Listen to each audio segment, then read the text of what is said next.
Hello students, today I am going to teach you chapter 1 the earth for a class 5th. ठीक है, तो आज का session start करते हैं। 5th का मैंने साइंस वाला चैप्टर 1-2 लेसन कुछ कवर किया हुआ है। सोशल पावर थोड़ा लेट से स्टार्ट कर रही हूँ लेसन 1, जिसमें हम आपको अर्थ के बारे में बताएंगे। अब अर्थ क्या होता है, आप 4th वाले क्लासेस में इतना तो जानते हो कि जहाँ पे हम निवास करते हैं, जहाँ पे हम रहते हैं, तो हम लोग एक तरीके का सोलर सिस्टम के बारे में पढ़ेंगे, जिसका मुखिया या जिसका सबसे बड़ा क्या होता है, सन होता है। सन के अलावा जो उसका चक्कर लगाते हैं, राउंड करते हैं, वो क्या कहलाते हैं, प्लैनेट्स कहलाते हैं। ठीक है, तो उन प्लैनेट्स में जो थर्ड वाला प्लैनेट है, फर्स्ट है मरकरी जो सबसे स्मॉलेस्ट प्लैनेट कहा जाता है। सेकंड है आपका वीनस, मैं यहाँ पे डायग्राम शो कर दे रही हूँ। अगर आप सोलर सिस्टम पढ़े होंगे तो आपको अच्छे से पता होगा साइंस में। ये है सन, ठीक है।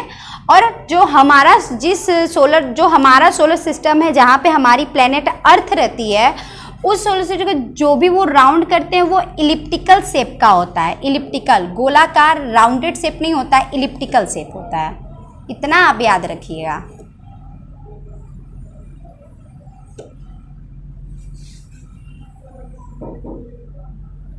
इलिप्टिकल शेप, ठीक है। हाँ, ठीक है। अब मैं यहाँ बनाती हूँ। सबसे स्मॉलेस्ट प्लैनेट क्या होता है, मरकरी है। सबसे स्मॉलेस्ट प्लैनेट मरकरी। सेकंड है आपका वीनस, सेकंड है आपका वीनस। थर्ड है आपका जो हम लोगों का प्लैनेट है, जिस पे हम लोग रहते हैं, अर्थ। ये सेम वीनस के साइज का होगा, अर्थ। ठीक है। फिर आपका नेक्स्ट है मास, नेक्स्ट है आपका मास। फिर आपका नेक्स्ट है Jupiter, big planet Jupiter. Jupiter के बाद है आपका सैटर्न, सैटर्न। इस पे अभी हाल ही में सबसे ज़्यादा क्या पाए जाते हैं, सैटेलाइट पाए जाते हैं, जो प्लैनेट को राउंड करते हैं। ठीक है, उनका चक्कर लगाते हैं, उन्हें हम क्या कहते हैं, सैटेलाइट करते हैं। सन का चक्कर प्लैनेट लगाते हैं, प्लैनेट का चक्कर कौन लगाता है, सैटेलाइट लगाते हैं। तो सबसे पहले सबसे ज़्यादा सैटेलाइट किसके होते थे, वो होते थे जुपिटर के। बट अब किसके हो गए हैं, सैटर्न के। सैटर्न हमारा 2 रिंग से घिरा हुआ रहता है, धूल कर के कारण, गैस के कारण। ठीक है। अब यहाँ पे आप एक बनाएंगे यूरेनस, यूरेनस। एंड आपका एक लास्ट प्लैनेट यहाँ पे आता है, जिसे हम कहेंगे नेपच्यून। क्या कहेंगे, नेपच्यून, नेपच्यून कहेंगे।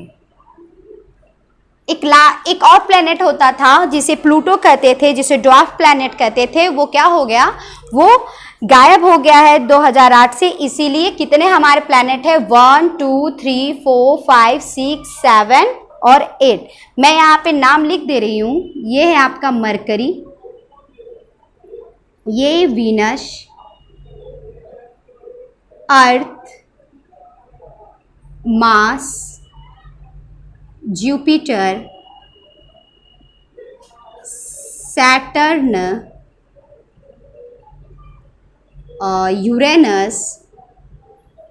Uranus, Neptune.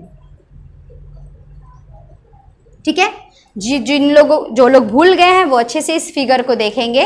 तो सबसे छोटा हमारा क्या है, सबसे छोटा हमारा मरकरी है। और हम लोग किस प्लैनेट पे रहते हैं, हम लोग कहाँ रहते हैं, अर्थ पे रहते हैं। ठीक, तो हमको इस चैप्टर पे फर्स्ट लेसन में किसके बारे में जानना है, अर्थ के बारे में जानना है। किसके बारे में जानना, अर्थ के बारे में। जिस तरह वीक के नेम होते हैं ना, सोमवार, तो सोमवार का मतलब मान लो शनि याद कर लो। ठीक है। मंगलवार को स्किप करो, बुध होता है, बुधवार मरकरी, इसको हिंदी में मरकरी कहते हैं। फिर शुक्रवार जिसे वीनस कहेंगे, मास को हिंदी में मंगल कहेंगे, तो उससे मास याद करना। जुपिटर यानी बृहस्पति ग्रह, तो ये जुपिटर होगा। सैटर्न का मतलब शनि, यानी ये शनि ग्रह, और बाकी यूरेनस और नेपच्यून। आप इसको सीरियल वाइज से अच्छे से याद कर लीजिएगा। अब इस चैप्टर में हम क्या जानेंगे, सबसे पहले कोई जो भी मून पे गया था, ठीक है, जैसे मैंने बोला प्लैनेट का राउंड कौन लगाता है, तो सैटेलाइट लगाता है। तो ये रहा हमारा प्लैनेट जिस पे हम लोग रहते हैं, अर्थ, और हमारी इकलौती सैटेलाइट है जिन्हें लूना भी कहते हैं, और जो हमें दिखाई देता है वो क्या है, मून है। ठीक है, क्या है वो, मून है यानी चंद्रमा। तो पृथ्वी का सैटेलाइट का क्या नाम है, चंद्रमा इसे कहते हैं, या लूना भी इसे कहते हैं, याद रखिएगा। अब इस वाले चैप्टर में अर्थ के बारे में जानना है। तो सबसे पहले अर्थ को जब देखा गया तो वो एक चमकीले बॉल की तरह था। पहले लोग क्या कहते थे कि वो क्या है, एक गोलानुमा है, एक आयताकार है, नहीं सॉरी एक गोलाकार है, बट वो गोलाकार ना होके इस शेप में है। ठीक है, इस शेप में है। और हमारा अर्थ क्या है, कुछ झुका हुआ है इस तरह। ठीक है, 23.5 डिग्री अक्षांश पे हमारा अर्थ क्या हुआ है, झुका हुआ है। अब यहाँ पे हम पढ़ेंगे अर्थ के लेयर के बारे में। शॉर्ट में मैं आपको बता दूं, आपके बुक में केवल क्रस्ट के बारे में दिया है। तो अर्थ के 3 लेयर्स होते हैं। ये है आपका अर्थ, ठीक है, जहाँ पे हम रहते हैं उस वाले पार्ट को क्रस्ट बोलते हैं। क्या बोलते हैं, क्रस्ट। अब ये चीज़ किस चीज़ से बनी हुई होती है, 2 चीज़ से, एक लैंड से, ठीक है, यानी धरती, और एक किस चीज़ से बनी होती है, वाटर से बनी होती है। ठीक है, वाटर के सबसे छोटे संग्रह को क्या कहते हैं हम लोग, जहाँ पे ज़्यादा पानी रहता है उसे सी कहते हैं। ठीक है, सी कहते हैं।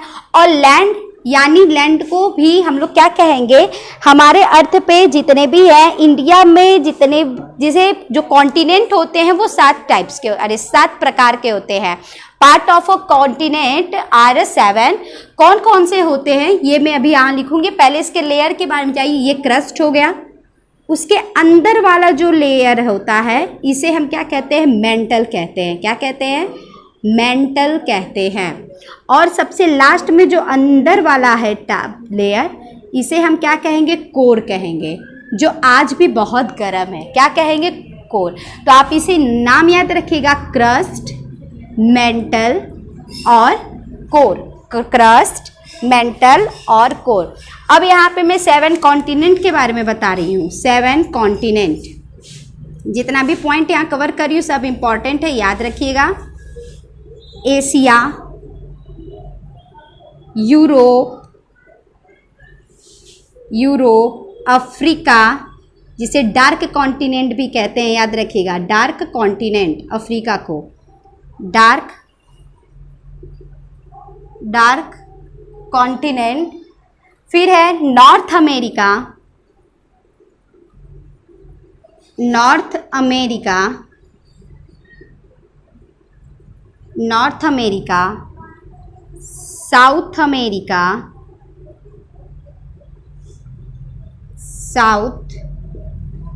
साउथ अमेरिका, एक मिनट, साउथ अमेरिका और एंड ऑस्ट्रेलिया। ठीक है, ये आपके 7 कॉन्टिनेंट है, ये भी आप याद रखिएगा। एशिया जो सबसे बड़ा कॉन्टिनेंट है, ठीक है, एशिया, यूरोप।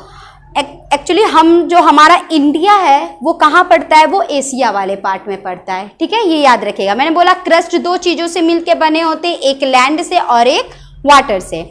मैंने बता दिया सबसे छोटे जो वाटर के समूह होते हैं उन्हें सी कहते हैं, और बड़े समूह को क्या कहते हैं, ओशियन कहते हैं। ठीक है, ओशियन कहते हैं। अब यहाँ पे लैंड जो कॉन्टिनेंट है, एशिया, यूरोप, अफ्रीका,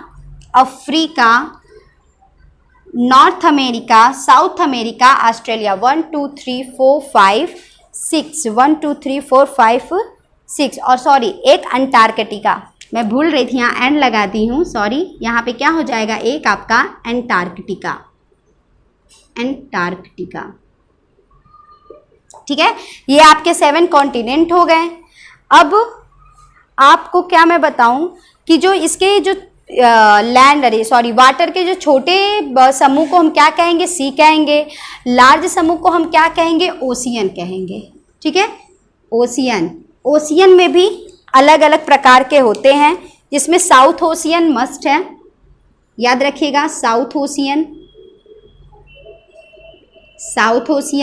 एक पैसिफिक ओशियन है, नाम याद रखिएगा, पैसिफिक ओशियन, ठीक है। साउथ ओशियन हो गया, क्योंकि जो हमारा इंडिया है वो नीचे से, जहाँ पे श्रीलंका पड़ता है वो नीचे से समुद्र से घिरा हुआ है, ठीक है। उसके एक साइड अरब सागर है और उसके अरेबियन सी है और एक साइड बे ऑफ बंगाल या बंगाल की खाड़ी है, ठीक है। पैसिफिक सी, अटलांटिक ओशियन, आर्कटिक ओशियन और साउथर्न ओशियन, ठीक है। ये आपके ओशियन के पार्ट बटे हुए हैं। अब यहाँ मैं बताऊँ, आपके बुक में लेटीट्यूड और लॉन्गिट्यूड के बारे में दिया हुआ है। अब वो लेटीट्यूड या लॉन्गिट्यूड का क्या है, ठीक है। ये हमारा अर्थ, तो हमारे अर्थ पे जो समय होता है, जो हम लोगों की सुई जो समय बताती है, उसको जानने के लिए अर्थ पर कुछ इमेजिनरी लाइन को खींचा गया है या कुछ काल्पनिक रेखाओं को खींचा गया है। वो काल्पनिक रेखाएं कौन कौन सी मैं बता दूं। एक वर्ड है आपका लेटीट्यूड, लेटीट्यूड और एक वर्ड है आपका लॉन्गिट्यूड। अब इसको याद रखना आसान है। देखिए, जो लेटे हुए, ये हमारा अर्थ है, ठीक है, जो लेटा हुआ है, जो लेटे हुए लाइन खींचे गए हैं वो आपका क्या हो जाएगा, लेटीट्यूड। मैं ट्रिक बता रही हूँ, याद रखिएगा। और जो लॉन्गिट्यूड का मतलब, लॉन्ग मतलब लंबा, और ये जो लंबाई में खींची गई है सीधी रेखा, ये क्या आपकी कहलाएगी, लॉन्गिट्यूड कहलाएगी। लेटीट्यूड हो गए। अब ये लेटीट्यूड लेटा हुआ है, ये भी अपने पार्ट में डिवाइड है इस तरह, ठीक है। लॉन्ग ये इधर से भी है, ठीक है, याद रखिएगा। अब आपका ये वाला क्या है, लॉन्गिट्यूड है। लॉन्गिट्यूड भी इस तरह चारों तरफ से पृथ्वी को हर जगह से बांटते हुए है। आपके बुक में फिगर है, आप ध्यान दीजिएगा उसे, ठीक है। ये क्या करता है, ये दोनों लेटीट्यूड और लॉन्गिट्यूड मिलाकर हम कहीं भी इस अर्थ पे कहीं भी हैं तो उस जगह का पता लगा सकते हैं या टाइम भी पता लगा सकते हैं। लेटीट्यूड के जो बीच वाला पार्ट है उसे हम क्या कहेंगे, इक्वेटर कहेंगे। क्या कहेंगे, इक्वेटर कहेंगे, ठीक है, इक्वेटर। फिर इक्वेटर के ऊपर हाफ 23 डिग्री, नीचे भी हाफ 23 डिग्री है, ठीक है, याद रखिएगा। मैं यहाँ पे एक और फिगर बना दे रही हूँ, इससे समझिएगा। ये वाला क्या है, लेटीट्यूड का बीच वाला भाग क्या है, इक्वेटर है आपका। ऊपर भी इसके 23 डिग्री पे हाफ 23 डिग्री बटा हुआ है, नीचे भी हाफ 23 डिग्री है। तो ऊपर वाले को हम लोग क्या कहेंगे, ट्रॉपिक ऑफ कैंसर, और नीचे वाले को हम कहेंगे ट्रॉपिक ऑफ कैप्रिकॉर्न।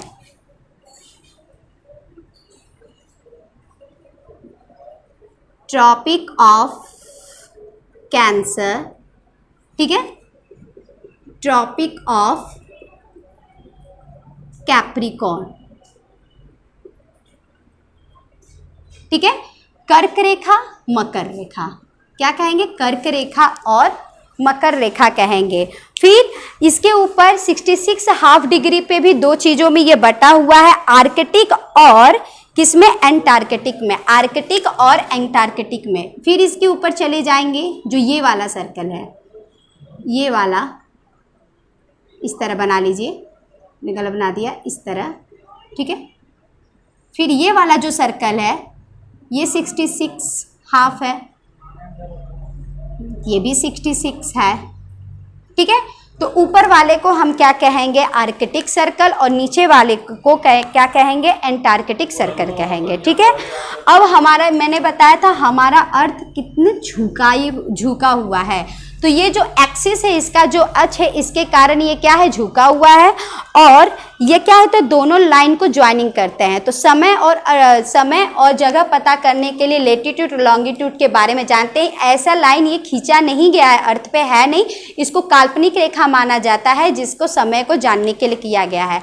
और एक लास्ट पॉइंट है यहाँ पे, जो आपका यहाँ पे लॉन्गिट्यूड है, इसे क्या कहते हैं, प्राइम मेरिडियन कहते हैं। क्या कहते हैं, प्राइम मेरिडियन कहते हैं, जो समय का पता लगाता है, ठीक है। याद रखिएगा। इस चैप्टर में मैंने द अर्थ को शॉर्ट में कवर किया है, आप इसे अच्छे से पढ़िए, बाकी आपको नोट्स मिल जाएंगे। Thank you so much.